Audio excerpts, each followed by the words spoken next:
And this question, I think it'll be right for me to ask you, since you're coming from such an experiential background. Now, how do we recognize challenges? So there are environments created where the students themselves can think about their loopholes and figure out how best I can do. So, what is that environment that you have created so students can figure out, okay, this is the challenging area. Now I need to do my best and I can do it. I think one of the most important things, in this particular regard is, like I said earlier, also that first up to create that trust in the child. Yes. So this trust is not only for himself or herself, but the trust with the teacher, the trust with the environment or the space that the child, belongs to. So we are not here only to deliver content in the classroom. Every teacher Correct. should believe that we are here to reach out to touch every child individually. Yes. The moment we do that, we have seen a lot of times in school how children open up. Yes. This thought of self-learning will not come to a child, all by himself or Absolutely. herself. Absolutely. We need to make sure that we guide them through that process of self-learning also. Yes. That's very important. So, counseling, not just as a one-on-one, but in class, where we speak about life skills and values and Yes. systems and processes, is one area which we have created at school, which helps children to do this kind of reflection. When probably you call it self-learning, I'd call it reflection. Yes. Because we're not just learning only about the academic part of it, but that self-learning, Correct. I think, should come in every aspect of the child's life, at the Absolutely. emotional level, the mental level, and the physical level. Yes. It has to be like a 360-degree, reflection. That's that the right. child will have to be doing. One particular exercise that we always do as a school before the school starts is, it's printed in our teacher manual also that we have every year, is to understand the different types of learners that we have. Yes. Moment we understand, we all know what kind of a teacher I should be, but are we also knowing what kind of a learner do I have in my class? Because That's right. my teaching style will have to vary depending on the learner who's there. Yes. So the moment that comes up, then children become confident self-learners. Yes. So handhold the child, help the child, do small assessments that we've got. Sometimes there are worksheets that are given, questionnaires that are given. Teachers help children understand their learning style. Correct. What kind of a learner? Am I a kinesthetic learner? Am I a visual learner? Am I an auditory learner? The moment that is done, self-learning becomes very easy for a child. Very true. Because then they don't fall into your box of how learning has to happen. Correct. Right? Absolutely. So, because I still remember when I was a kid, I would have music blasting, at I don't know what decibel, and only then my academics would go into my head. Very true. Very true. So, but it didn't mean that because there was music in the background, I didn't do well as a student. Correct. But as a teacher, do I appreciate and understand and accept that? As a parent, do I accept that part of my child? Exactly. Because no two child is the same. Yeah, that part is very important. So those are the small differences that we try to create in our school. So the moment teachers understand that each child is a different learner, that's right, then they guide the child to become the best self-learner. Correct. Then children are very confident about self-learning. Absolutely, absolutely. So, yeah, that's one of the differences that we create. Now, this is very interesting because this leads me to this question now.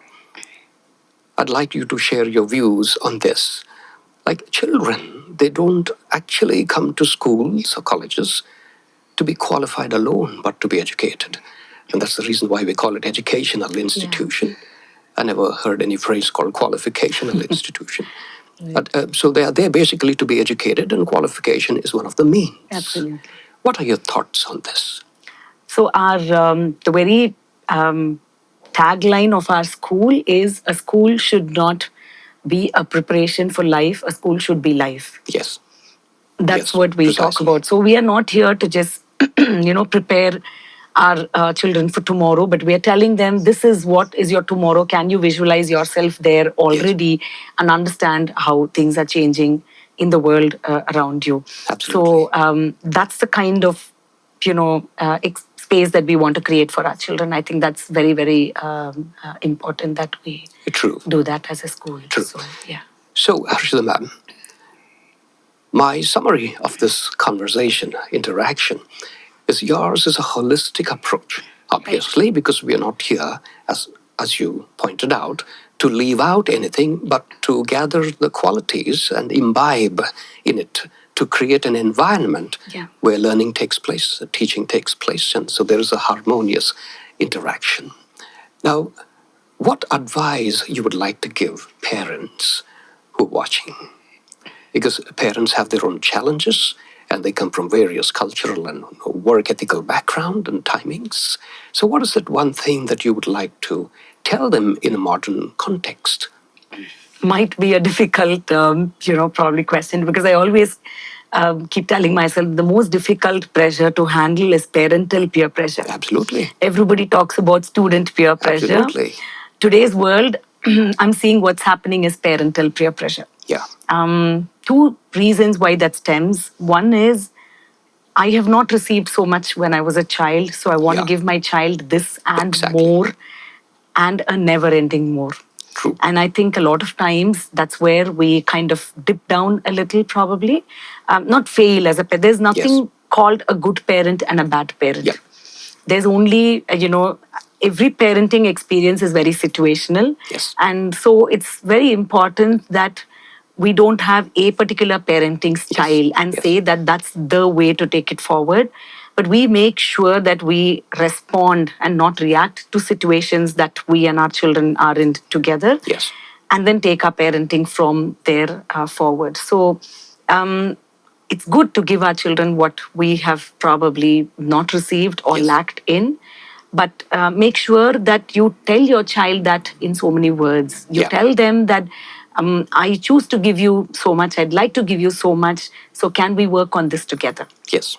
So it's important for children to understand the struggles that a parent goes through. A lot of times we want to hide this from our children. We don't want to tell children what we go through for them to be having a very happy, contented life. And that's why I think sometimes we feel we're taken for granted. Yes. So that's a very important thing that, I see.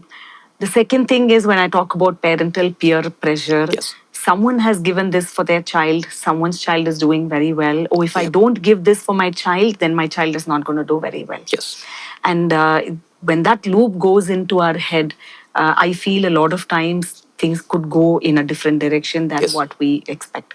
So those two things I feel are very important. The other things that I'd like to tell parents is that it's good to be a friend to your child, but not always. Yes. End of the day, it's important to be a parent. Yes. It's good to be a friend, but it's very important to be a parent. Correct. They're two different things. So you can't be a friend always to your child. Absolutely. I think that's something we should be, reflecting on. Be there for your child no matter what. Yes. Because to your child, more than even, I know a lot of parents say you are like a second mother. So I want to tell parents, so even there, we're only second mothers, right? We're not the mother or the father of the child. Absolutely. So please make sure that you are there for your child no matter what. Academics is not the only thing for a child. Make sure that you have a child who's going to be a complete individual. If once that is there, your child will achieve anything that you want your child to be achieving. Probably the breeze will pass or the storm will pass or the branch won't break. Just hold on there. Yes. So it depends on what is the suggestion that you give your child. Correct. What comes from you is what the children are like sponge. Yes, very They true. just absorb everything from the world around them. Absolutely. They are so beautiful. So we need to be very careful as parents and how we talk to our children. Very true. That's very interesting. What you said, because that's a fact. Children are sponge, right? Now that makes me ask this question. Parents must be sensitive and sensible, I believe, because sometimes when we speak about home, it's more like relaxation. Let your guard down. But children are learning by observing rather than by instructions. Now, language is what I would like to bring to your attention. But what do you think about the challenges faced by students? Because they are not living in a monocultural world anymore. They're coming from various cultural background or various family background and things like that. What is your advice to parents and to children, both the younger crowd, the students, what they should focus and what it is best to avoid. Because children learn through imitation. One bad word at home, even though the kid is not in the room, and that word we can see in school the next day. Yeah. What would you advise? Through my years of experience, I have seen that this picking up of language or the usage of language is not limited to home alone. Yes. Right. So, like you rightly said, a lot of times that one word that we don't even realize we have said unconsciously could have been picked up by the child and could be, used the next day.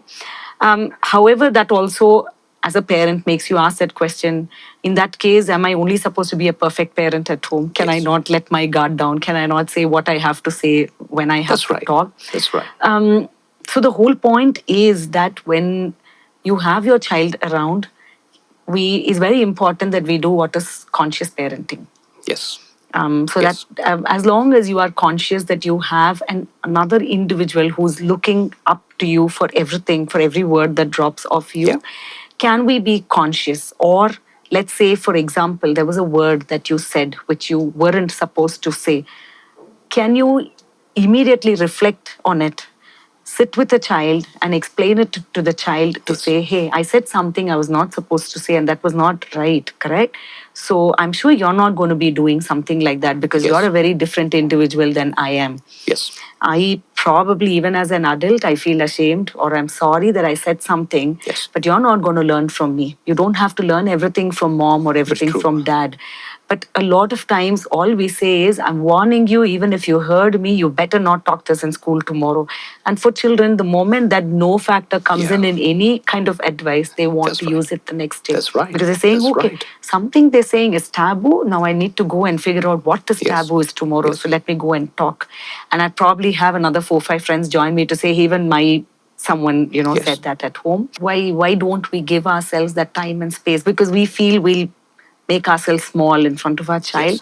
But trust me, when you do this, you will be the biggest hero in your child's life. Because then your child says, oh, when you make a mistake, this is what owning up to the mistake is. Correct. So indirectly, you're teaching your child that lesson also. My only thing to parents would be that when it comes to language usage of your child, which so defines them in today's world, in the school or in the world outside, please make sure that you consciously talk to your child and you understand the why and what of something that's being said. Correct. I think that's what's important. Yeah.